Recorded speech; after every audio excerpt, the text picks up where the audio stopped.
अस्सलाम वालेकुम दोस्तों, ये पतझड़ का मौसम यानी ख़ज़ां का मौसम शुरू हो गया है। इसमें इंजीर अपने पत्ते झाड़ देती है सारे।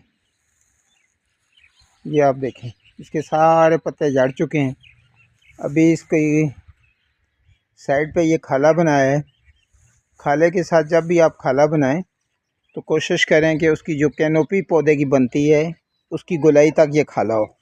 ये खाला आप देखें, ये चारों तरफ खाला बना है इसका।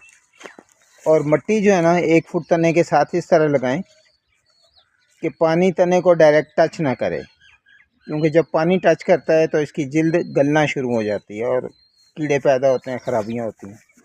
और फिर साथ इसको सर्दियों में चूना ज़रूर कर दें। चूना इसलिए कि शदीद सर्दी और कोहर की वजह से तने के फटने का इम्कान होता है और उससे बचत हो जाती है। और ये आप देखें कि इसको बहुत अच्छी तरह इसकी प्रूनिंग कर दी है। प्रूनिंग में 2-3 चीज़ों का ख्याल होता है। एक तो पौधे का कद इतना बड़ा ना हो कि फल उतारते हुए मुश्किल हो। दूसरे नंबर पे जो उसकी डेड शाखें हैं वो सारी उतार देनी चाहिए। तीसरे नंबर पे शाख तराशी उस तरह करें कि पौधा जितनी भी फ्रूट ले वो उसको पाल भी सके, यानी उससे फ्रूट फिर सही मोटा फ्रूट होगा और बेहतरीन क्वालिटी का फ्रूट होगा।